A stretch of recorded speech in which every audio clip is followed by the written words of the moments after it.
starting over to me as a woman actually encompasses the beginner's mindset.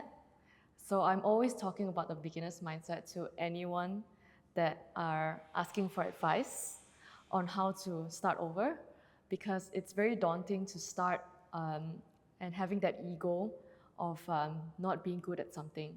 So having a beginner's mindset and being very ready to fail is something that I always stand by. And I see that in a lot of women that I talk to and like interface with, and they seem to have a lower ego whenever it comes to something new and something that they want to learn. So I really embody that. What does a new beginning talk to you about who you are? The new beginning about who am I? Okay, yes. What did it teach you? Yes. Because I'm assuming when you're starting, you were incorporated, and suddenly you moved to doing your poem, your books.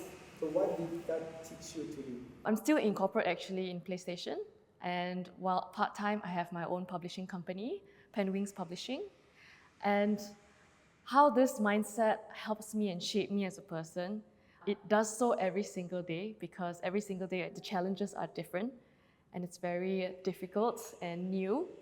So having this mindset, I would say a growth mindset, helped me to be more resilient in things that I choose to do and how I make decisions. So starting over it's super natural for me. Every single day there's just a new thing to face, a new challenge to get over. And I preach this to all of my teammates in PlayStation as well. In your career, at your life, how did you recognize the moment when, like you say, every day is a new beginning, right? Yep. But when you decide to launch your thing, that was the moment when that moment came out. Like, how did you find out this is my new beginning? I need to do that. I need to launch my publishing company.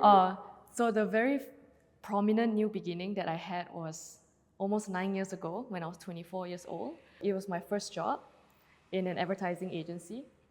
And I decided that this is not the life that I wanted, because it's so hard and it's so grindy, and the impact is not there. It's not wide enough. The day I realized that I wanted to publish my books and create a company to publish my books is when I was in a very low place in the agency. And for that, I think if you've heard the term the region beta paradox, it is basically a term where you're in a position that is so uncomfortable that it forces you to move out of it. So I take that uncomfortable situation as a blessing to make me, or like force me to create my company and create my books, because I really wanted something to be proud of myself. So, and that's what spurred me to create my books and my company. It came from a very a low place. So when you start over, is there a moment when you're starting and you bring another part of your deeper character inside you? Yes, because when I do start over many times, I have to unlearn and relearn a lot of things that I thought was correct. So that's actually the main ethos of how I publish and how I select books to publish in my company, is that a piece of writing has to challenge my perspectives. If it doesn't challenge my perspective or what I already know and doesn't teach me anything new, I wouldn't publish that manuscript. And it goes by every single work that I write as well, that it has to always bring something new and always has to teach and educate to widen the perspectives and the bias of people that read books from my company. So that is basically how starting over is very ingrained in whatever I do. Would you see writing a new book as a new beginning? Yeah, so I've been writing poetry and short stories for about 7 years. And only this year, I decided to pivot to sci-fi. So sci-fi, the title is Pseudo Immortals. So from poetry to sci-fi is a very big jump, and it's also a full-length novel instead of poets. So a lot of people, they're like, oh, are you sure you can do this? I was really good at romance and poetry, and suddenly I went into tech, future tech and dystopian topics. So that really challenged me to increase my research methods and trying to understand how economy would work and all of these things.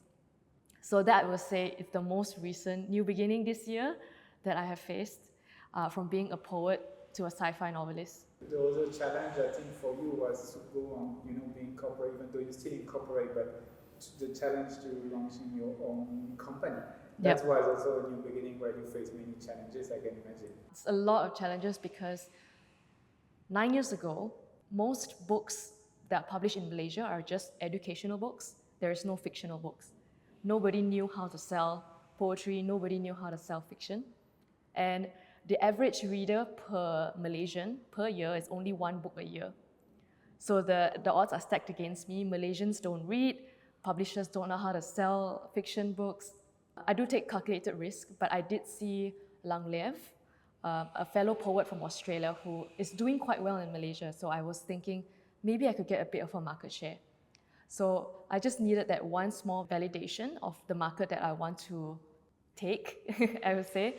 And that actually gave me enough confidence because I can't really listen to other Malaysian published writers because they're also very pessimistic.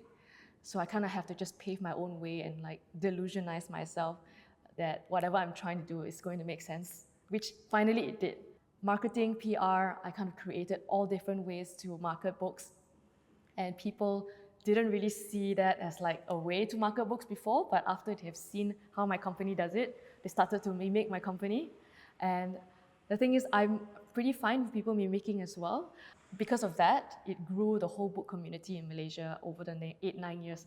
So right now, like the average book per reader, per Malaysian, is about 3 to 4 books. And there's a lot of people that message me and say that my book is the only book that they have read the entire year because it's so easy to read. But it also provokes them deep down. So that's, I would say, success to me.